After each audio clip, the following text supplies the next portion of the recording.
Ladies and gentlemen, welcome to the Upgrade Podcast. My name is Kevin McKelly, your host. Thank you so much for tuning in. And I am the creator and founder of UpgradeMyRituals.com. And what is this podcast going to be about? Well, either way, I'm going to tell you I'm very excited to start it. I kind of got a false start. I started this once before talking about, specifically morning routines and different things like that. But I figured I want to keep this a little more broad. I want to be able to deliver more content, more value, and just more frequently to you guys. So I'm going to take a 30,000-foot view and really talk about what it takes to upgrade your life. Not necessarily because I'm the greatest at all by far, but I'm documenting and living this process of trying to upgrade every facet I can throughout my life, whether it's diet, exercise, mindset, meditation, clarity, professionalism, and most importantly is, how are you developing your routines or, of course, rituals? That's where I've, coined the name UpgradeMyRituals.com.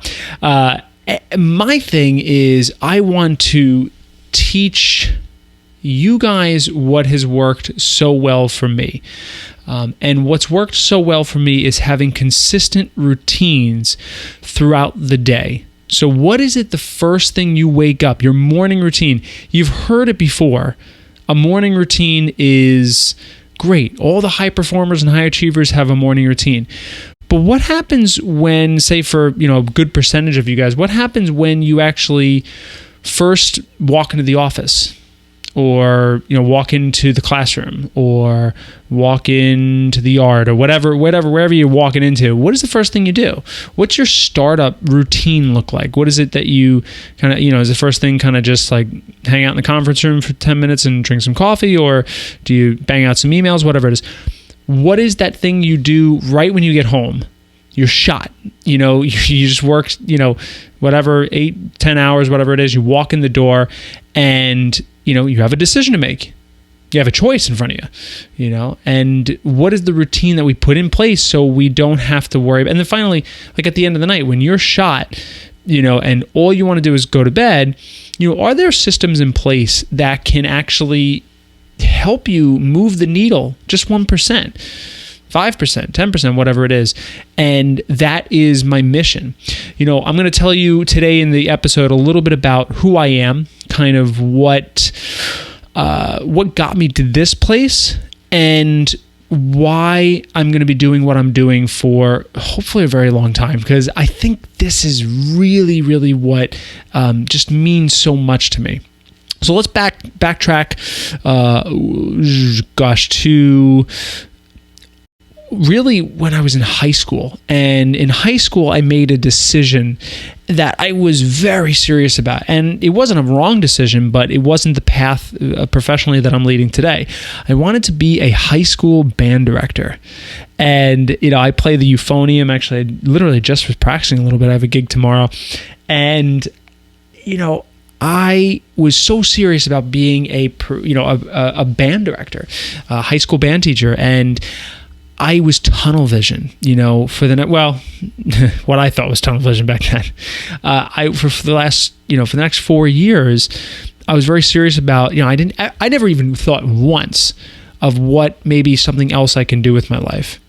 I didn't actually even think, and I think that's rooted in some insecurity. I didn't think I could do anything else. So either way, I went to college, and I even did some master's work in Belgium, which was great. And but at that point, the reason I went there was a whole nother story. But basically, at that point in my life, I was very confused because, being a band director, wasn't working out. And I had some real inner turmoil about getting a very late start to the maturity game. As some, early 20-year-olds do. But, I had a lot to learn. I had a lot to learn about myself and how to be a contributing member to society. I was really, very, very serious and dedicated to my craft. But I at the expense of, just whatever got in my path that didn't give me instant gratification was just like, and then, what I did to my own, health, both physically and mentally, just to have a good time was rough too. So either way, it was a rough beginning to my professional career. And, throughout my life trying to figure out, well, maybe it's not being a band teacher. Maybe it's not even being a musician. Maybe it's being somewhat of an entrepreneur. Maybe is it, I'm not really sure. So kind of that's what I experimented with, even selling some physical products online. And I fell in love with marketing and business and operations, and really, really enjoyed it. And I wanted to tie in my music career to this. And here's what brings me to this point today. And I still love music. I mean, it's going to be my passion till the day I die, but I cannot be the musician that I need to be, or I was once, and that's a killer for me, right? Without dedicating a lot of time to just maintain. So, a brass instrument here, I'll show you guys on video. Hold on 1 second. So, a brass instrument, look at this bad boy.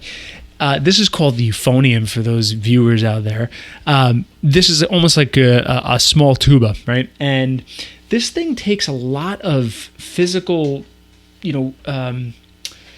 chops on the mouthpiece, right? And you have to practice. You have to consistently practice. You can't put it down for a week and then be able to pick it up and be right where you started. So, I came to this point where it's like, okay, what am I going to do? Because if I can't play at what I was, and I was playing at a conservatory level, at my master's degree, I was like, doing this for 8-10 hours a day. At max, it was like 7 hours a day, on the horn.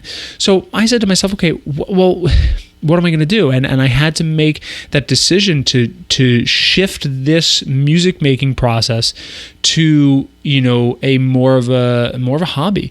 And it may come back one day or may not. But what I realized was that why this? Well, my practice routines, my practice rituals were everything to me. When I was at the conservatory, I was practicing for, I'd warm up. I'd do a half an hour warm up before I even touch my instrument, body warm up, breathing stuff. I'd spend an hour warming up. I'd spend another hour on technical exercises, another hour on lyrical studies. And then, I'd grab lunch, and then I'd do 2 hours on my repertoire. And then at night I would do some sight reading. So it was a very intense schedule. And, you can't replicate that. Even the professionals don't replicate that. They're gigging and they're doing stuff. Either way, I had a lot of systems and routines, and to backtrack from that is really, really tough. So what I realized, though, was there were some gems here. There were some real golden nuggets. And to be honest with you, throughout this life cycle of this podcast and this platform that I'm trying to build out, I have some really awesome aspirations, and I'm really excited to share basically a life's work of systematizing. I don't even know if that's a word. Systematizing? Let's say that's a word.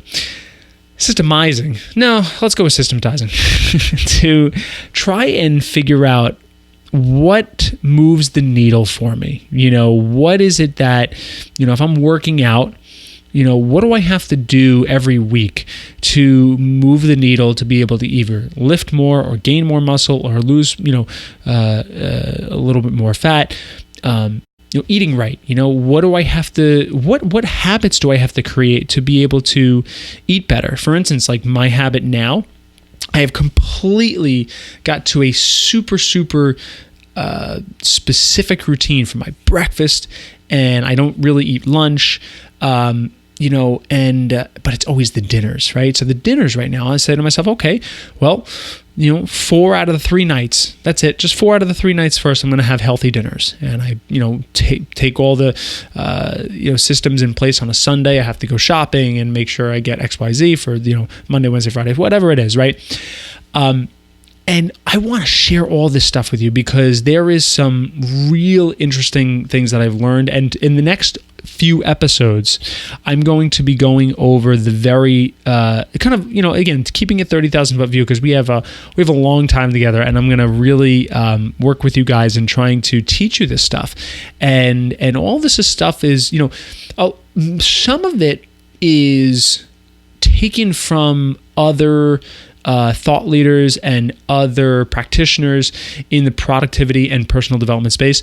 But more than half of this stuff has been just from my own experience. And I've kind of formulated it into what's called a ritual design. And we'll go over that, pretty soon. But kind of that's my spiel. I mean, this is where I am right now. I am a guy who wants to really share some tactics and some systems with you to hopefully just literally upgrade your life. So what I want to do is wrap up this very simple episode today, and I want to ask you to, number one, if you think this is going to bring value to you, and if you think this is going to be something you want to listen to, I'm super excited to have you. Please just do me a big favor and subscribe. If you're watching this, hit the bell on YouTube and subscribe to the channel. If you're listening to this, subscribe to iTunes. And if you like this first episode, you thought it might be pretty cool, leave me a review. I'd love to hear what you guys think and what you're excited to hear from me. And like I said, over the next few episodes, we'll kind of be very briefly kind of going over what the fundamentals of this process is, fundamentals of ritual design, fundamentals of, what a trigger is and what an actuator trigger and a clog may be, and all these different things that'll help you throughout designing your routines throughout your day. So you can literally, just track something you want to improve. If you want to stop smoking, if you want to,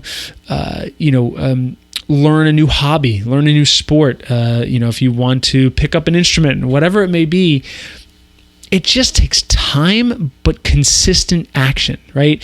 Consistent action over a specific period of time and tracking your progress through that. And that's it. It's as simple as that, but it's so cool. And it's literally the thing that has been with me since day one. And I'm just so excited. So thank you so much for listening, and I will see you next time on the Upgrade Podcast.